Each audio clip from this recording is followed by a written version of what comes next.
पक्षियों में सबसे ताकतवर पक्षी बाज होता है। वो बादलों के ऊपर तक उड़ जाता है, लेकिन एक मामूली सा कौवा इस उड़ान का लाभ लेने के लिए उसकी पीठ पर बैठ जाता है, और वो भी बिना किसी मेहनत के इन चीजों का आनंद लेता है। अगर बाज चाहे तो बड़े आसानी से ही एक कौवे को अपने पैरों में दबोच के उसे नीचे फेंक सकता है, लेकिन बाज ऐसा नहीं करता। वो धीरे धीरे अपनी हाइट को और ऊपर बढ़ाता जाता है। वो और ऊंचाई में उड़ता जाता है, और धीरे धीरे वो इतनी ऊंचाई में उड़ जाता है कि जहाँ पे कौवे को बेहोश होकर गिरना पड़ता है, क्योंकि बाज जानता है कि फालतू ऊर्जा बर्बाद करके इन चीजों में लगाने का कोई मतलब नहीं है। जब भार बढ़ेगा, जब हवा का दबाव इसकी क्षमता से ज्यादा हो जाएगा, तो खुद ब खुद ये नीचे गिर जाएगा, क्योंकि बाज तो उस भार को सह सकता है, लेकिन कौवा नहीं सह सकता। लेकिन आप अपने कौवे में उलझे रहते हो, अपने ध्यान को लक्ष्य में ना लगा के उस कौवे को दूर भगाने में लगे रहते हो। आप अपनी मुसीबतों से ही परेशान हो। आपके पास इतनी समस्याएं हैं जो आपको आगे बढ़ने ही नहीं दे रही, क्योंकि आप आगे नहीं बढ़ते। आप उनसे लड़ना चाहते हो, और उन्हें लड़ के अपना समय, अपनी ऊर्जा, सब कुछ उन्हीं में बर्बाद करना चाहते हो, और आप करते भी हो। इसीलिए शायद कामयाबी आपसे पीछे होती जाती है। आज की वीडियो में मैं आपको यही समझाऊंगा कि अपनी ऊर्जा, अपनी ताकत को अपने लक्ष्य में लगाओ, ना कि फालतू की चीजों में। और मैं ये भी समझाऊंगा कि ये काम करना कैसे है। देखो, इस दुनिया में हर कोई आपकी सफलता से खुश नहीं होगा, और ना ही इस दुनिया में हर कोई आपको पसंद करेगा। कुछ लोग आपके पीठ पीछे आपके बारे में बातें करेंगे, कुछ आपके राह में कांटे बोएंगे, कुछ फालतू की सलाह देकर आपको कंफ्यूज करने की कोशिश करेंगे। और सबसे खतरनाक यही लोग होते हैं। पढ़ा हुआ भूल जाता है, जरूरी बातें भूल जाती हैं। ये बीमारी सबको है। इसीलिए मैंने सोचा कि आज इसी सच के बारे थोड़ा सब्र रखना होगा, क्योंकि जल्दीबाजी में कभी कुछ सीखा नहीं जाता, और ना ही सीखने में कभी जल्दीबाजी करनी चाहिए। मुझे पता है आपके साथ भी ऐसा होता है। पढ़ते वक्त जोश के साथ हर बात दिमाग में घुस रही होती है।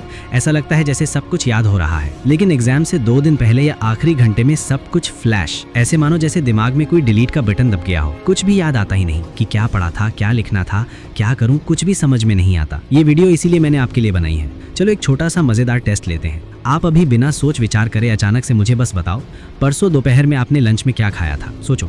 दूसरा सवाल, आपने पिछले रविवार रात के डिनर में क्या खाया था? तीसरा सवाल, आपने अपने पैर के नाखून कब काटे थे? क्या आपको वो डेट याद है? सोचो, और दिमाग पे जोर डाल के बताओ कि क्या ये बातें सब कुछ क्लियर आपको याद है, या दिमाग आपका उलझ गया, जैसे मानो आपने उस पर कितना दबाव डाल दिया हो। ये आपके दिमाग के बारे में टेस्ट था कि आपका दिमाग चीज़ों को कितने बेहतर तरीके से प्रोसेस कर पाता है, और आपकी मेमोरी कितनी शार्प है, आपको पुरानी चीज़ें कितनी देर तक याद रहती हैं। क्योंकि आज हम इसी के बारे में बात करेंगे। तो चलिए बिना किसी टाइम वेस्ट किए सीधे वीडियो शुरू करते हैं। सबसे पहला तरीका है, जो भी करो ध्यान से करो। मैं आपको यही बताने वाला हूँ। फॉर्मूला के पहले आपको ध्यान देने की आवश्यकता है। किसी भी चीज़ को पढ़ो या समझो तो घरो मत, उनमें जल्दीबाजी मत करो। सबसे एक बड़ी गलती जो हम करते हैं, वो पढ़ लेते हैं लेकिन हम वहाँ पे होते नहीं हैं। हमारी आंखें किताब को देख रही होती हैं, पढ़ रही होती हैं, लेकिन दिमाग कहीं और होता है। वाकई में बड़ा ही रेयर ही चांस होता है कि आप जो पढ़ रहे हो, आप पूरे मन से वहाँ पे हो। हकीकत यह है कि हमारा दिमाग वहाँ होता ही नहीं है। कुर्सी, टेबल या किसी और चीज़ के बारे में, इंस्टाग्राम के बारे में, किसी दोस्त के बारे में, रिश्तों के बारे में, किसी और चीज़ के बारे में जो होने वाली है या जो हो चुकी है, कोई अच्छी चीज़, कोई बुरी चीज़, दिमाग इन चीज़ों के बारे में ज़्यादा सोचता है, खासकर पढ़ाई करते समय। और जब भी कोई इंपॉर्टेंट काम होता है, दिमाग अक्सर इन्हीं चीज़ों में उलझा रहता है। आप खुद सोच के देखो, आप किसी से दिल से बात कर रहे हो और उसका ध्यान कहीं और है, तो मज़ा आता है? बिल्कुल नहीं आता। ठीक वैसे भी ज्ञान भी नाराज हो जाता है कि आप सीख रहे हो लेकिन आपका ध्यान वहाँ नहीं है। ऐसे एक लड़का था, वो जब भी पढ़ने बैठता ठीक 5 मिनट बाद फोन चेक करता था। उसकी माँ ने कहा था कि तू फोन से इतना प्यार करता है, फोन से ही शादी कर ले। ये बातें मजेदार हैं, लेकिन हकीकत ये है कि हम पढ़ते समय अक्सर कुछ समय बाद फोन चेक करते हैं। आजकल पढ़ाई फोन में हो गई है, लेकिन हकीकत ये है कि हर थोड़े थोड़े बाद आप फोन को अपने मतलब से चेक करते हैं, और यही डिस्ट्रैक्शन की मेन वजह है। इसीलिए कोशिश करो कि पढ़ते टाइम फोन को दूर ही रख दो तो अच्छा है। भूल जाओ कि आपके पास फोन है या नहीं। गहरी लंबी सांस लो और बोलो, आज मैं यही हूँ, और पूरे दिल से मैं 1 या 2 घंटा जितना भी करो वो सारा टाइम मैं पढ़ने को ही दूंगा, और इन्हीं में अपना ध्यान लगाऊंगा, और कोई भी फालतू काम नहीं करूंगा। आपको शायद लगे बोलने से क्या फर्क पड़ता है। ये फर्क पड़ता है। ये पहला स्टेप है। आपको ये बातें करनी है। जब आप कमिटमेंट करते हो तो आपका दिमाग कोशिश करता है कि कमिटमेंट पे इम्प्लीमेंट करे और आपको डिस्ट्रैक्शन से बचाए, और पूरी फोकस और कंसंट्रेशन के साथ वो चीज़ों को समझने में आपकी हेल्प करता है, और वो अपने दिमाग की रिकॉर्डिंग ऑन कर देता है, जिससे आप बेहतर तरीके से चीज़ों को समझ पाते हो। नंबर 2, समझो रटोगत। एक सिंपल सा फॉर्मूला है, चित्र बनाओ, कहानी बनाओ। यही तरीके दिमाग को समझने बड़ी हेल्प करती हैं। कोई भी चीज़ अगर आपको समझनी हो तो पढ़ के कभी आपको वो दिमाग में नहीं घुसेंगी, उसके लिए आपको कहानी उठानी पड़ेगी। एक छोटा सा उदाहरण देते हैं। मान लो आपको इवेपोरेशन के बारे में समझना है, आपने समझ लिया, आपने पढ़ लिया। अब आप देखो, इसको हमेशा के लिए याद रखने के लिए आपको क्या करना पड़ेगा? आपको इमेजिन करनी पड़ेगी, एक कहानी बनानी पड़ेगी। समंदर का पानी धूप में चमक रहा है, धीरे धीरे ऊपर उड़ रहा है, ऊपर ठंडी हवा लगी तो बादल बन गया, बादल आपस में टकराए, बिजली कड़की, बारिश हुआ, नदी बनी और फिर वहीं वापस समुंदर में। वो पूरा सीन बिल्कुल मूवी की तरह दिमाग में क्रिएट हो रहा है। अब बताओ, क्या दिमाग कभी इन चीजों को भूलेगा? कोई चांस है? अगर चांस होगा भी तो आप वो बताओ जो चीजें आपने रट के याद करी हैं और जो चीजें आपने एक फिल्म बनाई है। आपको पता है, वाष्पोत्सर्जन की एक क्रिया हमेशा ऐसे ही काम करती है। हर टॉपिक को आपको ऐसे कहानी बनानी पड़ेगी, अलग अलग तरीके से, अलग अलग मेथड से आपको दिमाग को समझाना पड़ेगा ये चीजें कैसे काम करती हैं। बस यही गजब का तरीका है। नंबर 3, फेयरमैन टेक्निक छोटे बच्चों को समझाने जैसा होता है। बिल्कुल, इसमें हमें ये करना पड़ता है कि जो कुछ भी हमें आता है, जो कुछ भी हमने सीख लिया, समझ लिया, उसे ठीक ऐसे समझाना है, वो भी अपने आप को, जैसे आप किसी 6 साल के लड़के को अपने सामने बिठाकर उसे समझा रहे हो, सब कुछ उसे बता रहे हो। वो आपसे सवाल पूछ रहा है, नहीं ऐसे नहीं, इसको थोड़ा और अच्छे से समझाओ, मुझे समझ में नहीं आई। फिर आप उसे और तरीके से समझाते हो। आप गुस्सा नहीं करते, उसे बताते हो कि आप उसे बेहतर तरीके से कितना जानते हो। इस टेक्निक में यही चीज़ होती है कि आप खुद को ऐसे ही समझाओ, खुद ही बताओ। मैंने 10वीं केमिस्ट्री के ऑर्गेनिक चैप्टर में इसी तरीके से किया था। मैंने शीशे के सामने खड़ा होकर खुद को ही समझाया करता था, देखो कार्बन का 4 हाथ है, जैसे मेरे 4 दोस्त हैं। हंसते हंसते पूरा चैप्टर याद हो गया।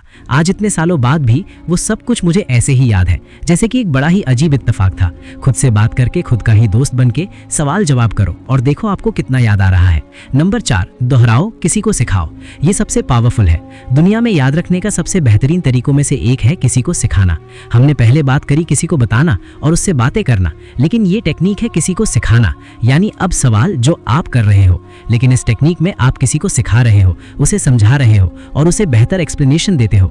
ये एक बेस्ट ट्रिक इसलिए बन जाती है क्योंकि आपको समझाना होता है, उसे बताना होता है कि ये चीजें कितनी बेहतर तरीके से काम करती हैं। जब आप किसी को सिखाते हो तब आपका दिमाग 10 गुने तेजी से काम करता है और 10 गुने तेजी से उस चीज को प्रोसेस करता है कि उसे कैसे बताया जाए, क्योंकि दिमाग में और शब्द जुड़ते हैं और जो अपने तरीके से सबको प्रेजेंट करता है। और आपको साथ ही साथ ये भी पता चलता है कि क्या कमी रह गई। जैसे मान लो आपको किसी को न्यूटन का लॉ समझाना है और वो उसके लिए बहुत मुश्किल है, फिर आप उसे ऐसे बता सकते हो। उसे आप अपनी साइकिल पर बिठाओ और उसे बोलो कि चल मैं तुझे कहीं लेके चलता हूँ। फिर उसे बताओ कि जब तुम पैडल मारते हो तो साइकिल चलती है, लेकिन जैसे ही आपने पैडल मारना रोक दिया, धीरे धीरे साइकिल रुक जाएगी। यही इनर्शिया है। और जैसे झूला धीरे धीरे रुकता है, वैसे ही धीरे धीरे वो चीजें भी रुक जाएंगी। उस दिन से ये शायद तरीके उसके दिमाग में घुस जाएंगे कि आखिर में न्यूटन के लॉ क्या है। दूसरा हिस्सा ये भी है कि हर दिन पढ़ो तो कोशिश करो ठीक 6 घंटे बाद उसे दोहरा लो। रेपिटेशन कभी भी रुकनी नहीं चाहिए। जो भी आप सीखो बार बार रिपीट करो और ये अंतराल को बढ़ाते जाओ। नंबर 5, एक जादू की तरह याद करो। अब आखिरी और सबसे मजेदार तरीका है जो मैं आपको बताने जा रहा हूँ। जैसे वर्ल्ड मेमोरी चैंपियन में 1 मिनट में 500 डिजिट, पूरा ताश का पत्ता, सैकड़ों नाम आसानी से याद कर लेते हैं। इसमें कैसे करते हैं ये मैं आपको बताता हूँ। उदाहरण के लिए समझो, मान लो आपको सोलर सिस्टम के सभी प्लैनेट के नाम याद करने हैं और आप उनके नाम से गाना बना सकते हो। कोशिश करो उन्हें लाइव में गाने की। ये गाना जब जब आप गाओगे चीजें बिल्कुल याद हो जाएंगी। मेमोरी पैलेस, इसमें ऐसे होता है कि जैसे आपको 10 चीजें याद करनी है तो आप 10 इंपॉर्टेंट चीजों को अपने 10 अलमारी के छोटे छोटे डब्बे में रख सकते हो, यानी 10 जगहों पर रख सकते हो। आप अपनी अलमारी पे पहले कोई पॉइंट रख दो। चलो हिस्ट्री के चैप्टर से इस बात को समझते हैं। मान लो आपको मौर्य एम्पायर को याद करना है, फिर आपको ऐसे समझना पड़ेगा। आपको आपके सोफे पर औरंगजेब को रखना पड़ेगा और ताजमहल दिख रहा है और फ्रिज में अकबर दीन इलाही खा रहा है।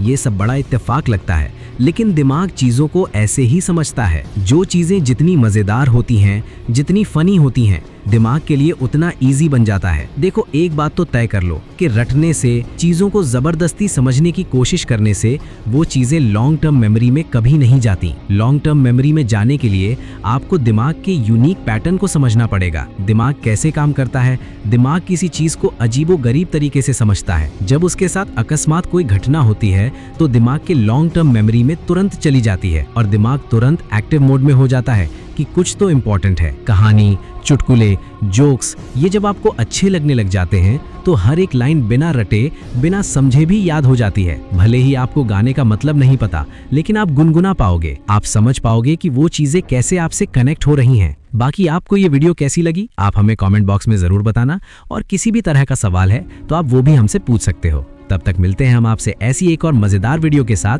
अगले दिन। धन्यवाद।